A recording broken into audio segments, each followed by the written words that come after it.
diterjemahkan supaya adik-adik kita bisa mengikuti message. So this afternoon we can translate the sermon so that you can follow the message in English. Mari kita membuka kitab surat Efesus pasal yang ke-6. So let's open Ephesians chapter 6. Kita hendak membaca ayat yang pertama sampai dengan ayat yang ketiga. We'll read from verse 1 to 3. Saya akan bacakan dalam bahasa Indonesia, kemudian Wira akan membacakan di dalam bahasa Inggris buat kita semua. Hai anak-anak, taatilah orang tuamu di dalam Tuhan, karena haruslah demikian. Hormatilah ayahmu dan ibumu. Ini adalah suatu perintah yang penting, seperti yang nyata dari janji ini, supaya kamu berbahagia dan panjang umurmu di bumi. I read from Ephesians 6, 1 to 3. Children, obey your parents in the Lord, for this is right. Honor your father and mother, which is the first commandment with a promise, so that it may go well with you, and that you may enjoy long life on the earth. Lagu Mother of Mine yang tadi saya nyanyikan The song Mother of Mine that Pastor Nicky just sang adalah semacam tribute untuk para ibu, is a tribute for mothers. kecuali yang saya tidak mengerti itu kalimat di baris kedua yang dikatakan to do as I please. There's one part which Pastor didn't understand, which is to do as I please. Lagu itu mengatakan, Mother of mine, you gave to me all of my life to do as I please. So that's what the song said. Ya, mungkin maksudnya sang ibu mengusahakan supaya anaknya senang seumur hidupnya begitu. It's probably because the mother wants the child to enjoy the life as long as he lives. Tapi itu adalah semacam lagu yang mengungkapkan rasa terima kasih dan penghargaan kepada pengorbanan dan pengabdian seorang ibu. It's a song of gratitude and appreciation for the sacrifices that mothers make. Saya teringat ada sebuah lagu anak-anak di Indonesia. It reminds me of children's song in Indonesia. Kita masih ingat kasih ibu kepada beta. You remember our mother's love to us? Kasih ibu kepada beta tak terhingga sepanjang masa. Our mother's love to us is infinite throughout the life of us. Hanya memberi, Only giving, tak harap kembali. expecting nothing back. Bagai sang surya menyinari dunia. Just like the sun shines on earth. Itulah kasih ibu That's mother's love. yang hanya memberi dan tidak mengharapkan kembali. Only giving, expecting nothing back. Siapakah atau jenis orang macam apakah yang dapat mengungkap rasa penghargaan dan syukur serupa itu, saudara-saudara? Who can convey this feeling of appreciation and gratitude like that? Apakah hanya yang berbakat musik atau berbakat sastra saja? Is it only those with talents in poetry or songs? Atau orang-orang yang mengalami suatu kehidupan yang dramatis, pengalaman-pengalaman yang khusus? Is it just people who find dramatic events in their life or special events in their lives? Satu jangka waktu yang lampau di Tiongkok ada sebuah kisah. Sometime in the past in China, there's this story. Konon ini adalah sebuah kisah nyata. It is a true story. Ada seorang ibu There's this mother memiliki seorang anak laki-laki. who has a son. Dia hanya memiliki satu anak laki-laki itu. She only has one son. Suaminya sudah meninggal. Her husband has passed away. Dan sebagai janda dan terutama karena keluarga yang miskin, dia harus bekerja keras untuk menghidupi anak laki-lakinya ini. And as a widow, and because they're poor, she has to work hard to fill their lives. Dia bekerja sebagai buruh sewa mengerjakan sawah orang lain. She works as a worker, working on other farms. Dan melalui pekerjaan seperti itulah dia mendapatkan nafkah untuk kehidupan setiap bulan. And throughout such work, she gets the money to pay to support the family. Sampai anaknya menjelang masuk ke SMA, After the son is about to enter high school, tiba-tiba saja ibu itu terkena rematik berat di bagian kakinya. she has this disease in her feet. Rematik itu membuat kakinya bengkak, merah, dan dia sulit sekali bekerja lagi di sawah. It makes her feet swollen, and it's hard for her to work in the field. Anaknya melihat mama seperti itu, lalu nanti berkata, "Mama, saya nggak usah sekolah saja. Lebih baik saya gantikan mama sekarang kerja di sawah." The son saw the mother's condition and says, "Mom, you don't have to work anymore. I'll replace you. I don't want to go to school. I'll replace your work." Tapi mamanya tidak mengizinkan anak itu harus sekolah. But the mom wouldn't allow him to do that. Kamu harus punya hari depan. She says, "You have to have a future. Jangan seperti mama, cuma jadi buruh orang kerja di sawah. Don't be like me. I'm just a worker in somebody else's field." Dan sesudah didesak, anak itu akhirnya dia pergi mendaftar ke sekolah SMA. So after that, the son applies to the high school. Untuk keluarga yang tidak bisa membayar uang sekolah, For those who cannot afford to pay the tuition, maka orang tuanya harus membawa 1 karung beras setiap awal bulan. the parent must bring this sack of rice every month, Kira-kira 30 kilogram. about 20 pounds, 60 pounds. 16 pounds. Bulan pertama, First month, ibu itu membawa 1 karung beras. the mother brings this sack of rice. Lalu pengawas di kantor memeriksa isi karung tersebut. The guard take a look at the content of the sack. Berasnya ada berapa macam? There's how many rices in this? Ada yang putih, There's the white one, ada yang kuning, there's the yellow one, ada yang kemerah-merahan, the reddish one, ada gabah. there's something else. Bahasa Inggris nggak ada gabah, cuma bahasa Indonesia. Gabah itu padi yang masih ada kulitnya.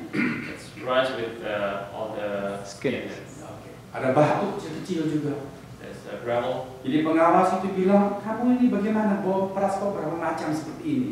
So the guard says, "How many kind of rice do you bring in here? Nggak boleh, bulan depan nggak boleh seperti ini lagi, oke? The next month, it cannot be like this." Iya bu, kata si ibu kepada ibu pengawas. Okay. Tapi bulan depan dia bawa lagi 1 karung beras, dan ketika dibuka, ibu pengawas itu bingung, apakah bulan lalu aku sudah pesan atau belum ya? Kok berasnya sama?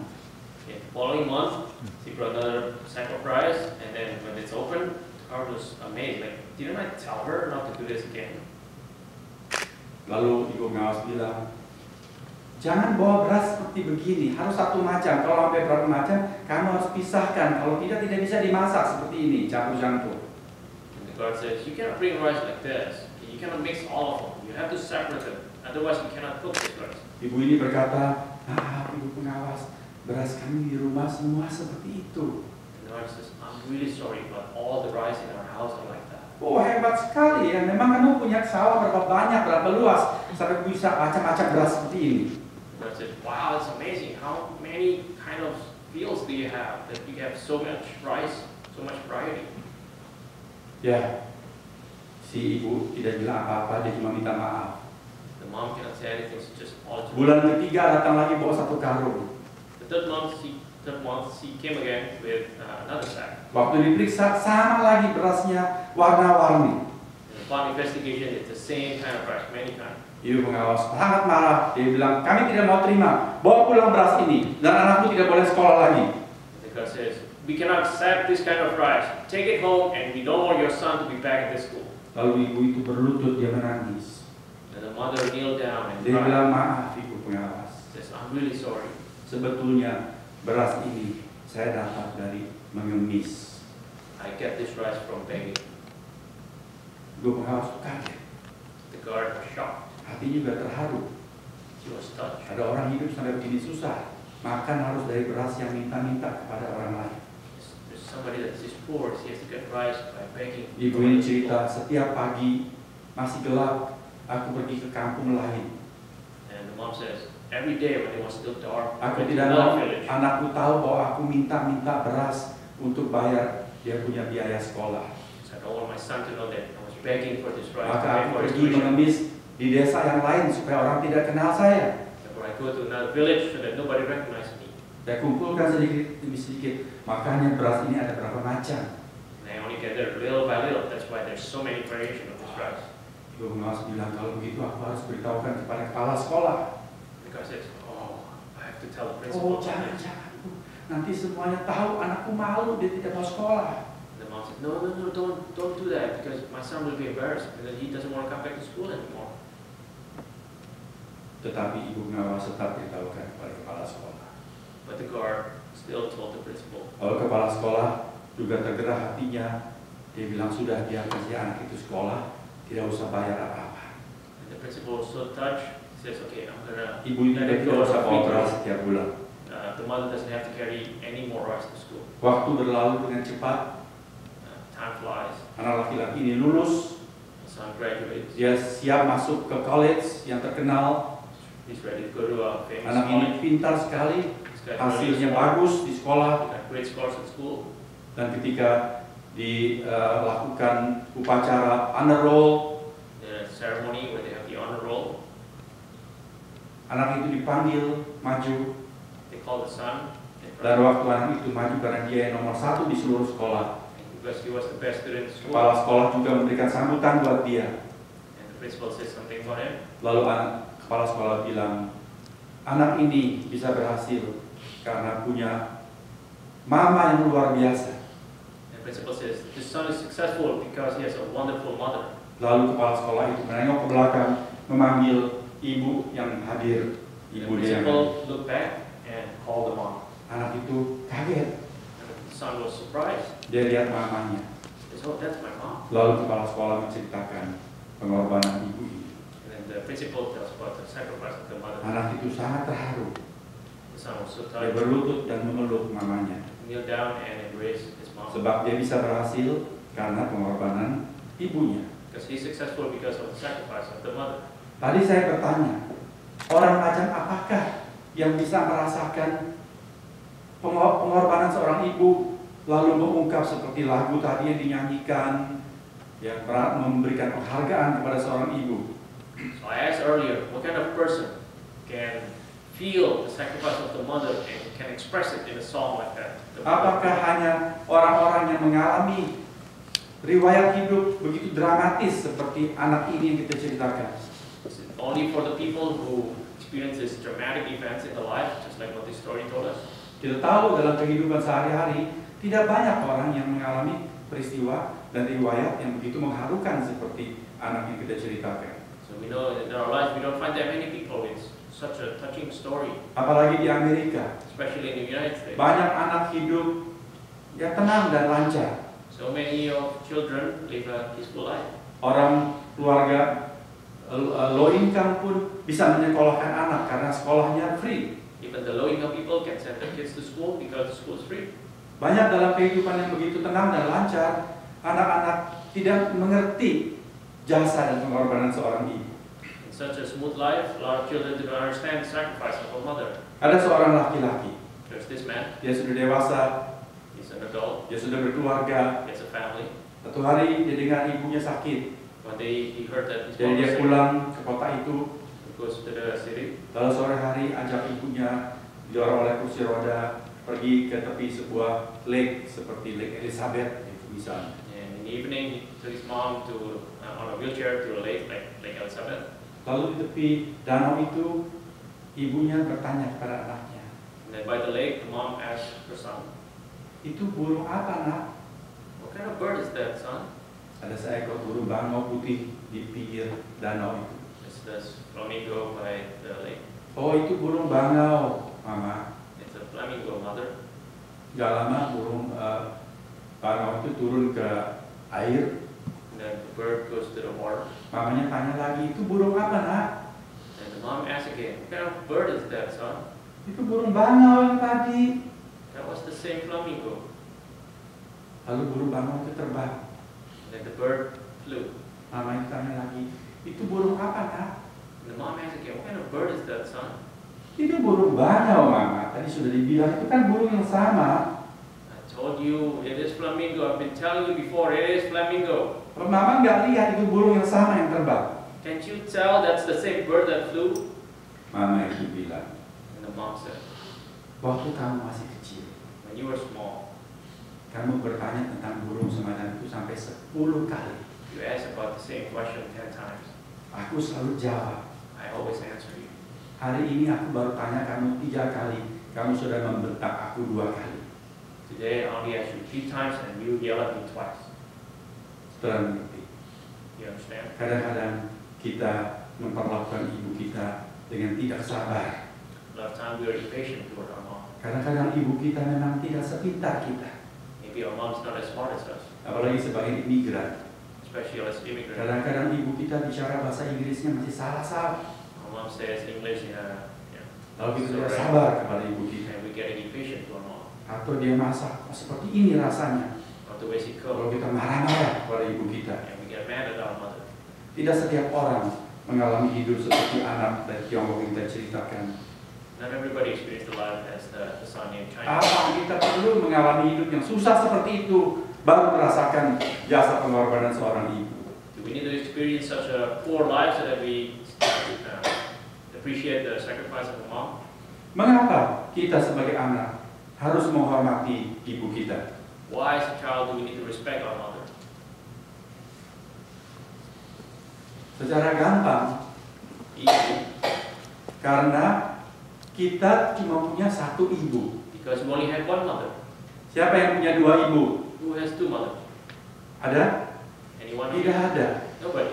Setiap orang hanya punya satu ibu yang asli Everyone has one true mother dan juga seorang ayah yang sejati. and one true father.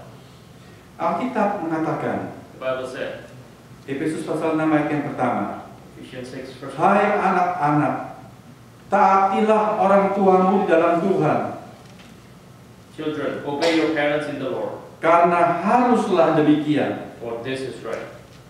Karena haruslah demikian. For this is right. Menghormati salah satu bentuknya adalah mentaati. One form of respecting is obeying. Tetapi orang yang mentaati belum tentu menghormati. But somebody who obeys doesn't always respect. Coba kalau kita di tengah jalan sedang driving, When we go on the street and we're driving, lalu ada polisi yang suruh kita detour, putar jalan, tidak lewat jalan ini karena ada kecelakaan di sana, harus semua lewat sebelah sana. and then there's a police who tell us, hey, take a detour because there's an accident up front. Wah, kita sedang terburu-buru, But we're in a hurry. suruh jalan putar lagi, We have to take a detour. tapi kita taat. But we obey. Apa kita menghormati si polis? Do we respect the Belum police? tentu, cuma taat Oh, karena iya. takut. We obey because Kalau we're kita jalan terus, pasti kita ditangkap. If we go straight, maybe Karena they- takut, they kita catch us. taat. So we're obey because we're afraid. Taat belum tentu menghormati. Obey doesn't always mean respect. Tetapi menghormati salah satu bentuknya adalah mentaati. But one form of respecting is Mengapa harus demikian? Kata Why? firman Tuhan. Why? Kesatu, karena orang tua adalah wakil Tuhan. Because our parents are representatives of God. Sebelum kita belajar menghormati Tuhan, Before we learn to respect God, kita perlu belajar menghormati dan mentaati wakilnya, yaitu orang tua kita yang ditempatkan bagi kita. we need to learn to respect His representatives, which is our parents, who are placed here for us. Mentaati, menghormati itu bukan menyembah, Respecting and obeying doesn't mean worshiping, tapi menghargai, but appreciate, respect. respect.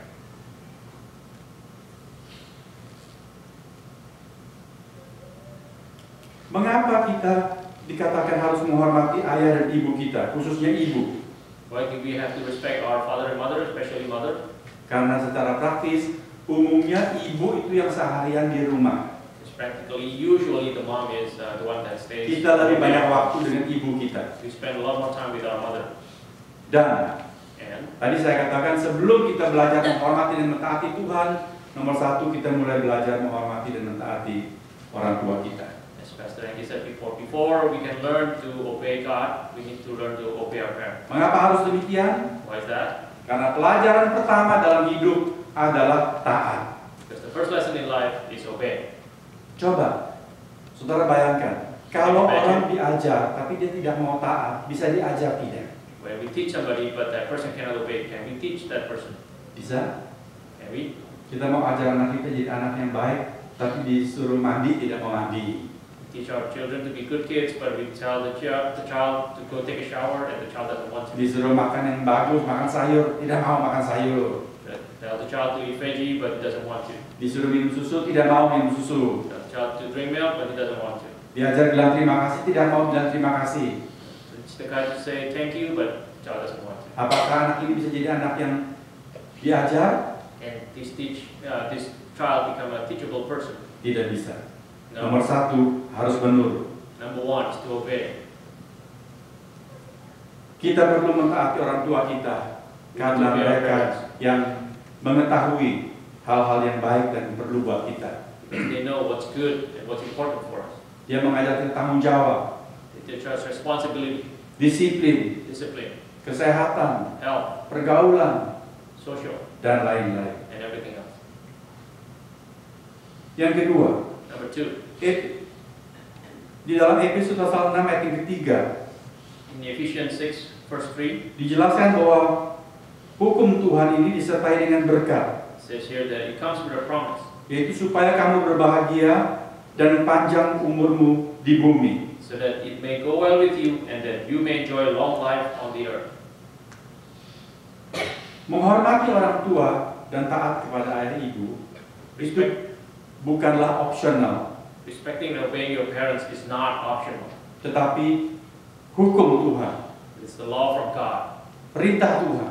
It's God's commandment. Dan saudara perhatikan, dia terdapat di urutan pertama dalam lempeng yang kedua. And if you notice, it's in the first element of the second stone. Dari 10 hukum ada 2 loh batu. From the 10 commandments, there are 2 tablets. Yang pertama itu 4 hukum, The first one is 4 commandments. semuanya bersifat vertikal. It all vertical relationship. Hubungan manusia dengan Allah. It's between man and God. Akulah Allah Tuhanmu. I'm the Lord your God. Jangan membuat dan menyembah patung berhala. Do not make an idol and Jangan menyebut namaku dengan do sembarangan. not call my name in vain. Dan ingat dan kuduskanlah hari Sabat. And remember the Sabbath. Semua itu urusan vertikal antara manusia dengan Allah.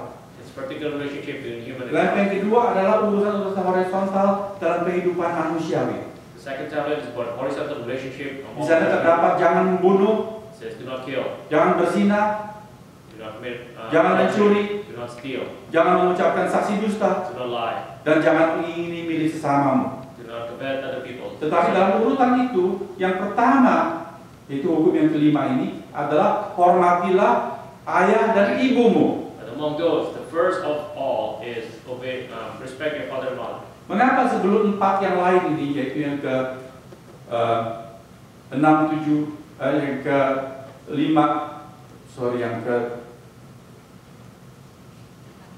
6, 7, 8, 9, 10, ya mengapa mulai dengan hormatilah ibu bapamu? How come it starts with respect your father and mother? Saudara perhatikan, kalau seseorang tidak mendapat pendidikan yang cukup di dalam keluarga, If you don't get a good education in the family, atau dia tidak tahu bagaimana respect kepada ayah ibunya, or you don't know how to respect your menjadi parents, anak yang bandel, you become a scoundrel, anak yang kurang ajar, very non-educational, maka kemungkinan besar dia akan melanggar hukum-hukum yang lain. there's a good chance you will violate all the other laws. Kita perhatikan, Notice, pembunuh-pembunuh, all the killers, orang yang kehidupan seksualnya tidak beres, people with bad sexual life, atau koruptor-koruptor, or corruptors, dan pengkhianat-pengkhianat, the traitors. banyak, kebanyakan kehidupan latar belakang keluarga ketika dia masih kecil itu tidak bagus. Most of them come from a bad family life. Karena itu sekolah yang pertama adalah di dalam rumah. Therefore, the very first school is in your home. Anak perlu menghormati ayah ibu, Children need to obey their parents. mulai dengan mentaati, Start by obeying them, kedua dengan menghargai dan berterima kasih. then by appreciating them and expressing your gratitude towards them. Baru-baru ini ada peristiwa menggemparkan There's a recent big event. di Calaveras County. Di sana ditemukan seorang anak perempuan umur 8 tahun mati ditikam dalam rumahnya. In Calaveras County, they found this little girl, 8-year-old, that was stabbed in her own home. Ini sangat menggemparkan. It's a big story. Seluruh kota ditutup, dicari siapa pembunuhnya. They closed the entire city. They're trying to find the killer. Ternyata baru kemarin diketahui siapa yang bunuh. They found out yesterday, you know who? Step brother. It's the stepbrother who killed her. Anak laki-laki umur 12 tahun. He's only 12 years old. Dan anak laki-laki itu bohong kepada polis. And that boy lied. Dia bilang dia lihat orang dengan gray hair yang lari dari dalam rumah. He said he found this man with a gray hair running away from home. Padahal dia sendiri yang membunuh stepsister. But it was him. Bayangkan saudara, anak 12 tahun bisa tikam anak umur 8 tahun. Imagine a 12-year-old killing an 8-year-old girl. Mengapa ini bisa terjadi? How can this happen? Belum ada penjelasan yang rinci. There's no detailed explanation yet. Tapi ketika kita mendengar bahwa anak laki-laki adalah step brother dari si korban, But when we hear that he is the stepbrother of the victim, kemungkinan dia mengalami kepahitan di dalam hati, maybe he has a lot of bitterness in his life, dalam rumah tangga yang broken. in a broken home. Ayahnya atau ibunya menikah lagi dan dia dapat seorang step sister. So his father or his mother remarried and he got a stepsister. Dan dia jealous. So he's jealous. Sudah lihat, gara-gara urusan dalam rumah tangga, You can see starting with the simple things. seorang anak masih di bawah usia umur 12 tahun bisa melakukan dosa pembunuhan yang begitu keji. A minor who's only 12 years old can do such a crime. Itulah sebabnya Tuhan sangat menekankan, hormatilah ayahmu dan ibumu. That's why God stressed, respect your father and mother. Perintah ini dimasukkan dalam 10 hukum yang terpenting. This commandment is put into the 10th commandment, Dan bukan cuma untuk perjanjian lama, not just for the old, juga dijelaskan di dalam perjanjian baru. so in the new one, Karena dia merupakan hukum yang sangat sentral. because it's a central law. Maka anak-anak So dari children, kecil harus belajar bagaimana menghormati orang tua, from you, when you're small, learn to respect, taat kepada orang tua, obey your parents, dan terutama mengasihi, menghargai ibu. and especially love and respect your mother. Mengapa anak tidak menghargai atau menghormati ibu? How come children do not appreciate their mother? Ada banyak sebab yang menjadi kemungkinan, There could be a lot of causes, termasuk budaya dan lifestyle zaman. including tradition and the lifestyle of the period. Di surat Paulus kepada jemaat Timotius, 2 Timotius pasal yang ketiga, And what Paul wrote in 2 Timothy dikatakan di zaman akhir says that at the end of life, akan at the end of days, ada masa yang sukar. there will be a difficult time. Manusia akan mencintai dirinya sendiri, People only love themselves, menjadi hamba uang, become slaves of money, tidak takut kepada Tuhan, they do not fear the Lord. dan lain sebagainya. Salah satu yang disebutkan di sana adalah berontak terhadap orang tua. And they will rebel against their parents. Inilah zaman yang kita hidup sekarang ini. This is the period where we're living. Anak-anak berontak terhadap orang tua. Children rebel against their parents.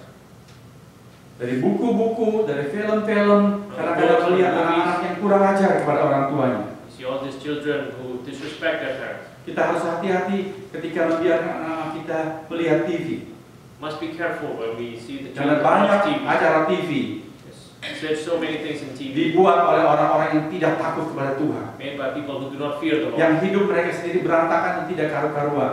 whose lives are so miserable. Lalu mereka mengarang cerita-cerita. And they make up these stories. Ya seperti sumbernya, maka kemungkinan produksinya juga tidak karu-karuan. And like the source, so is the product. Buku-buku juga demikian. The books are like that too. Kalau yang mengarang tidak percaya Tuhan, If the author doesn't believe in God, maka dia akan memasukkan dia falsafah-falsafah pikiran-pikirannya ke dalam tulisannya, he will put his philosophy and thoughts into the book. dan dia akan mempengaruhi anak-anak kita. And he will affect our children. Jadi ada faktor-faktor yang membuat anak-anak model sekarang tidak menghormati orang tua. So there are these factors that make children not respect their parents. Faktor yang lain adalah juga ada tipe ibu-ibu tipe sulit, Different factor is there are moms that are difficult, atau tipe orang tua yang sulit, or parents that are yang hidup mereka sendiri penuh kepahitan, lalu mereka juga kasar pada anak-anak, that have their own bitterness and they're rough to atau children. ibu-ibu yang hanya ngurus diri sendiri, Moms who only take care of yang themselves, cuma bersolek, only know how to put makeup menikmati hidupnya, and enjoy their own life, tapi tidak punya relasi yang baik dengan anak-anak, but do not have good relationship with the sehingga children, anak-anak tidak mendapat contoh. so that the children do not get a good example, Dia juga mengalami banyak kecewa. and the children have a lot of. Bagaimana anak-anak itu bisa menghormati orang tua seperti ini? How can the children respect parents like this? Tetapi yang terutama adalah But the most important thing is, anak-anak tidak menghormati ibu children do not respect the mother karena mereka tidak diajar. because they do not get Sehingga educated, mereka hidup itu hanya take it for granted saja. but they live taking everything for granted. Mereka belum mengenal nilai uang. They need to know the value of money. Kalau sepatu mereka sempit, Their shoes are broken, mereka they're cuma small. bilang, "Daddy, sepatu sudah sempit." They just say, "Daddy, my shoes are small." Atau dia lewat pengantarannya yaitu mama. Or go to the Mama, mother. sepatuku sudah sempit. Mom, my shoes are small. Lalu karena mama sayang kepada anak, Because the mother lost the child, ini faktor sisi yang lain.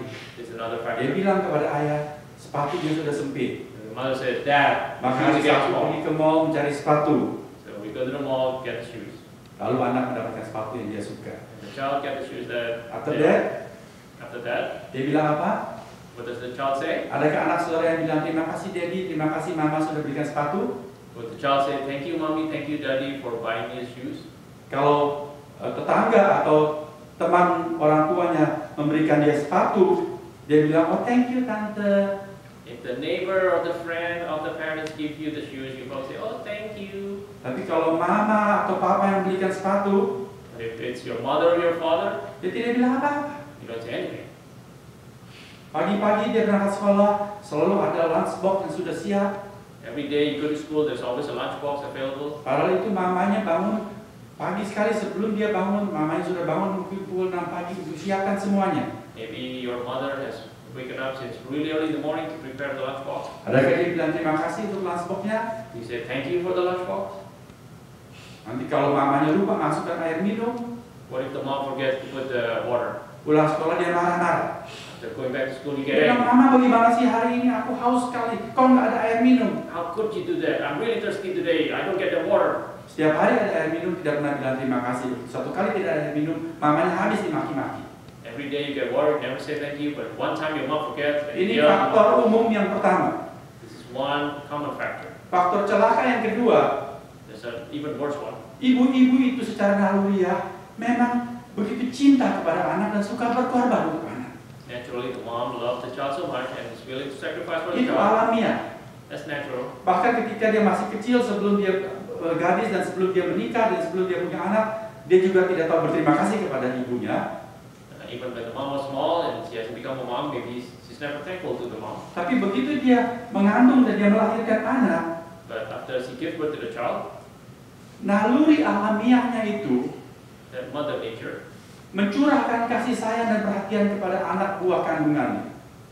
to convey all this love towards this child. Kalau anak itu sakit, When the child is sick, dia ikut sakit. she feels sick too.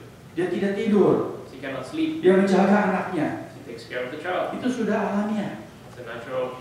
Dia cycle ingin of lihat life. anaknya sehat. She wants the child to be healthy. Dia memasak, dia mengatur semua makanan yang terbaik untuk anaknya. She cooks. She takes care of the food for the child. Dia ingin melihat anak perempuannya cantik. She wants to see her daughter Kalau become bajunya beautiful. sudah kusam, When the clothes is worn dia out, sendiri nggak beli baju baru, dia carikan baju baru untuk anaknya. she doesn't buy her own clothes. She buy a new one for the child. Dia ingin anak laki-lakinya ganteng.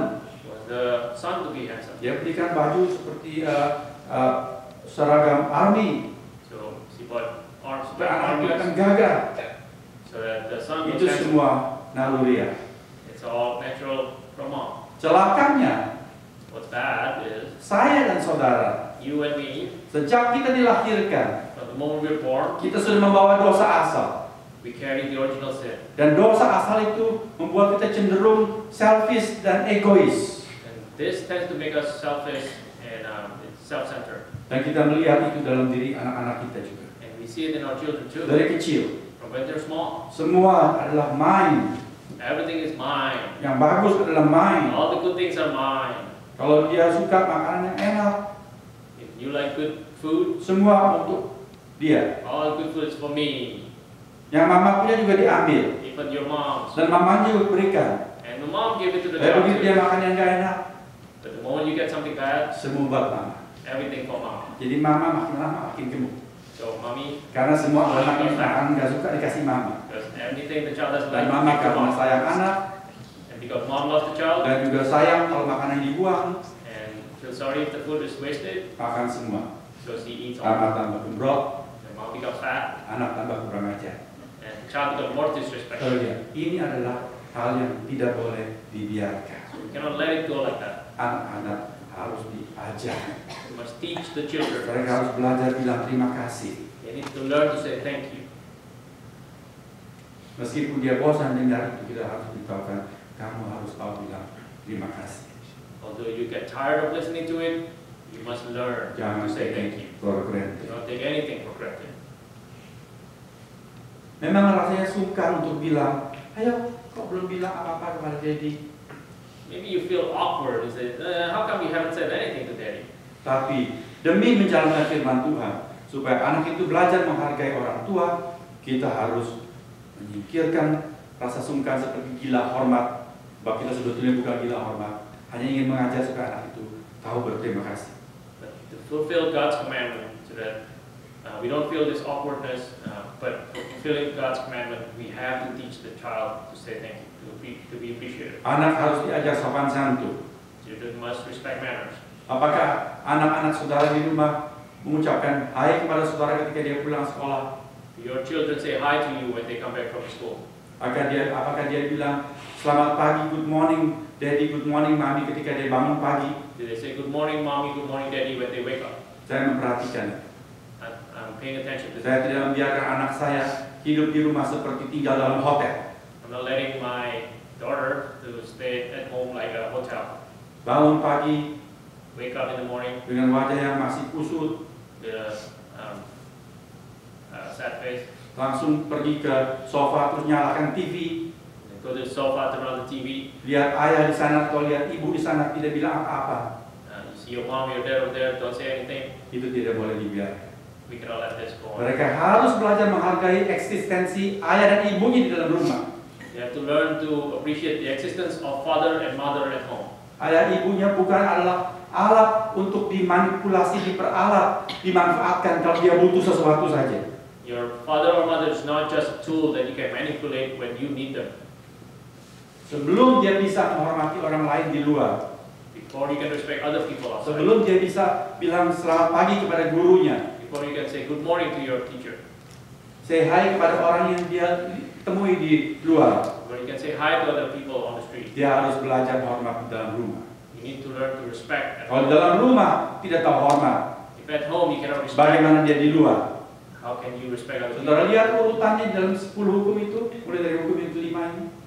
If you look at the order Kalau of this anak tidak commandment, belajar menghormati ibu bapak di rumah, if the children do not learn to respect di luar dia their punya mother, anak-anak yang tidak bisa hidup sosial dengan baik. outside you cannot have a good social life. Maka terjadi kemudian dalam kehidupan sehari-hari pembunuhan, perzinahan, pencurian dan sebagainya karena anak-anak yang berantakan hidup di dalam rumah. That's when we find all the other problems in life, murder, lies, and everything else because you don't have a good home manner. Khotbah hari ini jelas mengajar bahwa kita perlu menghargai ibu-ibu kita. Today's sermon tells us that we need to respect our mother. Bukan cuma setahun sekali di minggu kedua bulan Mei. Not just once a year on the second week of May. Karena ibu-ibu Because the berjasa mothers, buat kita bukan cuma sekali dalam setahun, mothers sacrifice for us not just once a year, tapi setiap hari bukan. but every day, Jadi right? setiap hari hormati, So every day you respect your mother, taati. obey. Kalau ibumu bilang makan makanan ini bagus buat kamu, If your mom says, eat this is good for you, itu bukan racun, it's not poison, itu bukan barang yang pahit. it's not something bad, Meskipun tidak terlalu suka, hormatilah, sebab dia mengajar itu baik buat kamu. even though you don't really like it, respect her, obey her, Belum because it's lagi good hal for you. yang lain. Not to mention other things. Kalau dia beritahukan, no, that's acara TV itu gak bagus, matikan saja. If she says that TV program is not good, turn it off, you turn it off. Bukan cuma karena dia ada di rumah. Not because she's Nanti there at kalau home. mama gak ada di rumah, kamu nyalakan acara itu. And when your mother is away, you turn it on again. No, No. kita taat, menghormati, menurut, karena itu baik buat kita. We obey and respect because we know it's good for us. Setiap hari Every day, menghormati. respect. Tuhan bilang, God says, supaya kamu berbahagia so that it goes well with you dan panjang umurmu di bumi. and you may enjoy a long life on the earth. Dalam bahasa asli urutannya kalau saya tidak salah adalah supaya panjang umurmu dan berbahagia. In the original language, it says, so that you may have a long life and you are joyful. Buat apa kita panjang umur kalau tidak bahagia? What good is it for us to have a long life but not joyful? Dan supaya kita bisa bahagia, mulai dari rumah tangga, menghormati, nurut kepada ayah ibu. And to have a joyful life, we start from home by respecting your mother. Kalau kamu bisa bikin lagu, bikinlah lagu tribute untuk ibu. You can make a song for your mother. Kalau tidak bisa, If you cannot, nomor satu yang paling penting adalah menghormati, mentaati, menghargai, number one that's more important is respecting and obeying, appreciating dan them, mengasihi. and loving them. Seorang ibu As a mom, menulis sebuah puisi. write this poem. Dia berkata, She said, kalau kamu punya bunga mawar, if you have a rose, petiklah sekuntum, pick one, taruh di lubang kancingku. put it in the hole Selagi aku masih hidup, while I'm still alive. tidak tunggu sampai aku sudah terbaring di peti mati. Don't wait until I die. Nah, kalau ibu sudah meninggal, After I die, baru kita berikan bunga dan sebagainya. you Untuk give apa? flowers. What's that for? Dia sudah tidak rasa. She cannot feel it. Pada waktu dia masih hidup, While she's still alive, hargai. respect her. Amin. Amen.